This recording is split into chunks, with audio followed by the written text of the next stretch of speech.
Alors, merci de votre invitation. Alors, la présentation, elle est vraiment générale que sont fait sur Imobad, mais donc c'est l'occasion aussi de parler d'Imobad, qui est une société qui a une dizaine d'années, qui est aujourd'hui très active sur tout ce qui est le domaine des agents immobiliers principalement.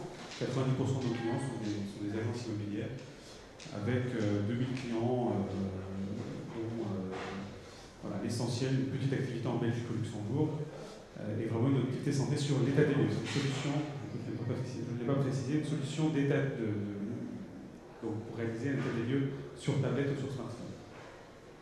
On a quand même identifié des... Alors, je sais pas comment on avance. Voilà. Quelle est la dynamique sur laquelle on s'appuie, c'est sur la digitalisation. Et peut-être plutôt que de rentrer dans des conditions très très générales, on a eu l'occasion de faire une analyse avec un de nos clients récents qui avait minuté le temps qu'il passait à faire cet état des lieux. C'était un contexte de résidence étudiante. Et ce client avait évalué le temps consacré à la réalisation d'un état des lieux à plus de 30 minutes par logement. Le déploiement de notre solution Imobad donc sur la réalisation d'état des lieux leur a permis de réduire de près de 70% le temps consacré à la réalisation de cet état des lieux. Quand on parle de milliers de lots, ça fait tout de suite des sommes, du temps, énormément de temps gagné pour nos clients. Donc, on remercie ce client de nous avoir fait ce retour d'expérience parce que nous, on prétendait faire gagner du temps. Alors, il y a toujours un peu des controverses sur savoir quel est le bénéfice réel de la digitalisation. Là, on a pu l'évaluer de manière précise. Et les raisons principales, elles sont présentées ici. Le processus est fiabilisé et il y a un gain de temps. On profite, on a tous pris l'habitude de faire des copier-coller. L'état des lieux digitalisé, ça permet de faire un copier-coller de qualité. Ce qui est vrai pour l'état des lieux l'est également pour tous les processus digitaux. On pense à la gestion d'incidents, qui est aussi un domaine qui prend beaucoup de temps. Voilà, des principes généraux, on constate que la digitalisation, le maintien d'un processus digitalisé permet une meilleure coordination des différentes parties impliquées, parce que l'information circule plus facilement et permet à l'avance de mieux préparer une intervention, de savoir qui doit intervenir, quelle est la gravité du besoin, quelle est l'urgence de l'intervention. Voilà, c'est un petit rappel, l'automatisation des process qui permet un suivi optimisé. Dans le cadre de toute cette demande de digitalisation, nous, on insiste, on alerte nos clients sur un certain nombre de questions qui doivent se poser avant de rentrer dans ce mouvement-là. En particulier, de se poser la question du coût d'acquisition de la solution digitale, qui n'est pas seulement le logiciel, mais également tout ce qui peut être autour. Est-ce que la solution choisie, elle fonctionne à la fois sur des tablettes, ce qui est notre cas, mais également est-ce qu'on peut l'utiliser sur son smartphone quand un client doit équiper ses collaborateurs d'une tablette? Ce n'est pas le même coût que s'il peut demander à utiliser le téléphone, le smartphone du client, enfin son collaborateur, ou s'il fait partie de son équipement de base. Il y a également des enjeux, effectivement, de maturité des solutions qui sont choisies. Est-ce qu'elles sont évolutives? Est-ce qu'elles fonctionnent hors connexion? Est-ce que il y a des complexités parfois dans les solutions, ou des complexités qui sont cachées. Donc c'est vraiment des questions à bien étudier avant de faire le choix d'une solution digitale.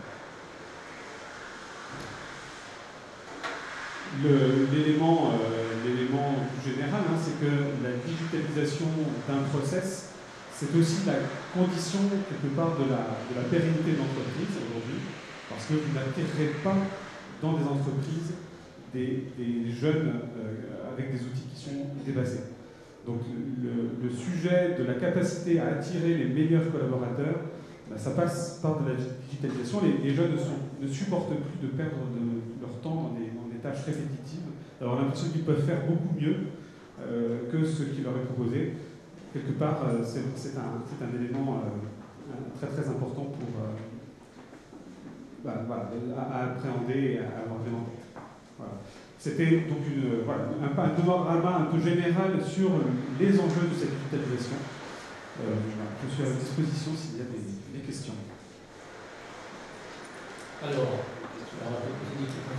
Des personnes poser une question sur l'état des lieux digitalisés. Des questions par rapport à cette présentation? Non, c'est très intéressant, mais c'est vrai qu'on n'a pas vu de concret, c'est un peu dur de... Mais c'est vrai que ça donne envie de voir un outil d'état des lieux. Alors, on est... Ça sera l'objet d'une autre présentation. Si vous voulez, effectivement, on est dans l'espace, on n'est pas loin. Vraiment, l'état des lieux, c'est un processus qui est assez, finalement, qui peut être pénible, pas consommateur de temps, qui est source de contentieux, source vraiment d'une perte de temps quand c'est mal réalisé. Et la promesse d'Immopad, c'est vraiment de faire gagner effectivement du temps, de l'efficacité. Ça fonctionne en l'occurrence sur smartphone, sur tablette. C'est vraiment j'avais commencé vraiment par l'exemple de ce client qui a minuté son temps, le temps qu'il consacrait à la réalisation de l'état des lieux. Nous, on prétendait faire gagner du temps. C'était notre argument. Là, maintenant, on a effectivement ces données très détaillées. Donc, effectivement, nous sommes à votre disposition sur la partie gauche. Voilà. Mais justement, sur ce gain de temps, là, vous disiez, c'est combien par logement? Alors, ce client avait minuté le temps qu'il consacrait, donc il passait 30 minutes par logement. Donc une résidence de 200 logements, il savait qu'il devait prévoir 100 heures de prestations, 100 heures de jours, enfin 100 heures hommes, en tout cas des ressources pour réaliser simplement l'entrée dans le logement. Et il a divisé quasiment par 3 le temps consacré à cet état des lieux. C'est des économies très très concrètes derrière pour le client. Donc à l'échelle d'une résidence, à l'échelle d'un parc global, les gains sont vraiment significatifs. Alors c'est vrai que le savoir-faire d'Immopad ne se limite pas à la réalisation d'état des lieux. En réalité, on s'est aperçu qu'on savait faire n'importe quel rapport en situation de mobilité. Donc aujourd'hui, c'est pour ça qu'on parle aussi pas mal de gestion d'incidents, de suivi d'intervention, de visite technique de manière plus générale, parce qu'on a vraiment cette capacité, en situation de mobilité, à capter une information et à la diffuser largement. C'est une bonne manière de documenter n'importe quelle intervention en réalité. Alors, moi qui comprends pas mal les bailleurs sociaux sur des stratégies patrimoniales, comment vous faites le lien entre le fait que quand je vais faire l'état des lieux, je vais identifier que j'ai un lavabo, enfin une douche ou un bidet, enfin des composants du bâtiment, et comment votre outil permet finalement d'actualiser la mise à jour de l'inventaire du patrimoine quelque part, cet inventaire que je veux non pas simplement retrouver dans votre environnement global, mais que je veux retrouver dans mon système d'information patrimonial. Alors c'est vrai que c'est un sujet clé chez le bailleur, ça. Oui, bien sûr. Alors, historiquement, ça n'était pas un sujet pour Immopad. Je vais vous répondre de commencer par vous dire ça, c'est qu'on vient, nous, à la problématique du recueil de données et à leur remontée dans les systèmes de gestion, parce que on a effectivement récemment, depuis maintenant quelques années, des bailleurs sociaux ou des gestionnaires de résidence qui sont équipés par ailleurs et qui, effectivement, cherchent à récupérer ces données. Donc, on a, nous, développé un certain nombre d'API qui permettent de remonter toutes données dans un système tiers, à condition que le système tiers l'accepte ou soit prévu pour récupérer la donnée.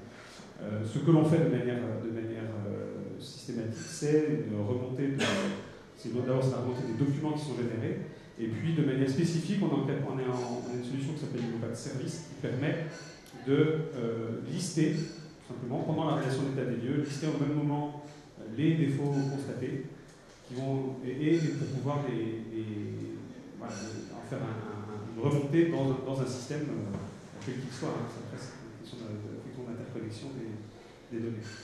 Mais en fait, je me permets de poser des questions. Encore un peu de temps. Là, vous dites, je remonte des défauts. Le fait de décrire ce qu'il y a dans le logement, parce que bien souvent, en fait, on n'a pas un descriptif. J'ai dans ce salon 3 prises électriques, j'ai dans ce sanitaire tel ou tel composant. Et donc finalement, utiliser votre outil pour mettre à jour l'inventaire. Avant même de parler de c'est dans tel état, je suis dans un niveau de vétusté, mais le fait de mettre à jour, c'est vraiment un élément qui est stratégique aujourd'hui chez le secteur du logement. Oui, et on entend beaucoup par exemple de grille de vétusté, d'évolution et d'inventaire. Et d'inventaire. Hein, donc, je dirais que, c'est pareil, en informatique, tout est possible. Hein, et c'est vrai que voilà, on a naturellement, ce n'est pas la manière native de fonctionner du Nopal, mais la dynamique pour nous, c'est effectivement d'aller vers la gestion des constats, quels qu'ils soient, d'inventaire, en capacité de faire remonter effectivement l'état d'entretien ou de vétusteté de certains équipements. On parlait un petit peu avec nos voisins, qui sont eux des acteurs qui travaillent exclusivement avec les bailleurs sociaux. On sait qu'il faut du temps. Voilà, c'est à chaque fois des cas particuliers. Il faut effectivement être en capacité de proposer de l'accompagnement, du diagnostic, de l'interconnexion avec des systèmes qui sont variés. On vient nous plutôt du monde des agents immobiliers. Un client sur 2 chez nous, on l'a pas eu au téléphone quasiment avant qu'il souscrive. Donc, on sait faire des processus de vente qui sont longs et on sait que c'est effectivement ce qui est en jeu dans ce genre de projet. Voilà, donc on est même ouvert effectivement pour travailler sur ce genre de thématique. Est-ce qu'il y a d'autres questions?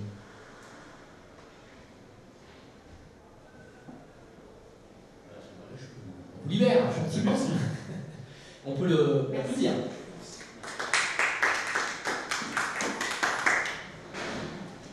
Mais écoutez, il est 12h28, je peux juste faire un petit mot pour conclure cette matinale.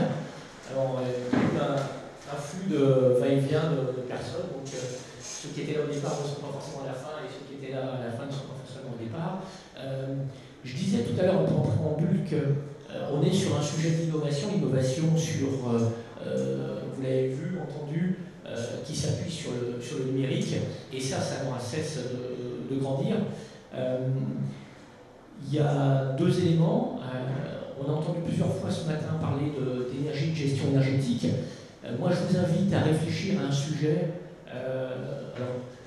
qui nous est cher, nous, en bad practice, mais qui est cher à tous les acteurs de la construction et de l'exploitation. C'est comment le numérique peut être véritablement un élément contributif à améliorer la performance énergétique des bâtiments. Aujourd'hui, on a un réflexe qui est légitime, normal, c'est de se dire j'ai un patrimoine, je vais améliorer sa performance par le fait de mieux l'isoler, de lui faire passer d'une note F ou G à une note B. Il y a un certain nombre de solutions qui permettent sur un patrimoine existant aujourd'hui de compléter, d'enrichir cette stratégie grâce au numérique. Et aujourd'hui, sur un patrimoine qui est dans un logement en rénovation vaut entre 30 et 32 000 milliers d'euros en France, c'est le prix de la rénovation énergétique qui est donné par exemple les acteurs du logement social. Implémenter une stratégie digitale et numérique, ça coûte quelques pourcents de ces 30 000 euros et ça permet finalement de faire des gains énergétiques qui sont substantiellement très intéressants de l'ordre de 15-20%. Donc je vous invite à réfléchir à ça, parce que c'est un petit peu malheureusement le parent pauvre, et pourtant on voit que toute l'innovation est possible. Et pour ce faire, et c'est ce que je disais en préambule, il faut qu'on ait des stratégies dans le bâtiment qui permettent finalement d'introduire et de libérer l'accès à la donnée. Plus on va permettre d'accéder à la donnée, que ce soit pour monsieur, que ce soit pour l'ensemble des startups qui ont été présentées, plus finalement on sera en capacité de permettre à ce que ces startups, ces acteurs d'innovation, qui sont des acteurs d'innovation qui utilisent le numérique, et comme c'est l'élément croissant, en permettant à ce que les infrastructures dans les bâtiments soient pensées pour accéder à cette information, on va finalement ouvrir des champs de possibles. Je vous invite, et je terminerai là-dessus, il y a une association, la Smart Building Alliance, qui est la plus grosse association en France qui fait converger les acteurs du bâtiment et les acteurs du numérique, justement, qui représente 500 sociétés en France, qui a mis en place un cadre de référence crédit du service. Il y a une actualisation de ce cadre de référence, une version 2 qui va apparaître au mois de juin. Donc voilà, j'en parle parce que le 16 juin, il y a un événement qui est autour de ça. Et on est vraiment sur le cœur, comment est-ce qu'on peut imaginer mettre en place une infrastructure qui va permettre d'ouvrir la donnée et partager la donnée dans un souci, je parlais de numérique responsable, dans un souci d'un numérique responsable. Voilà, merci de votre attention. Il y a une suite cet après-midi avec encore plus d'acteurs. Je crois que ça commence à 14h. Hein, ça reprend à 14h. Ça reprend à 14h, donc vous avez tous les noms des acteurs, vous allez les retrouver finalement dans les stands. Merci, bon après-midi, enfin bon déjeuner déjà.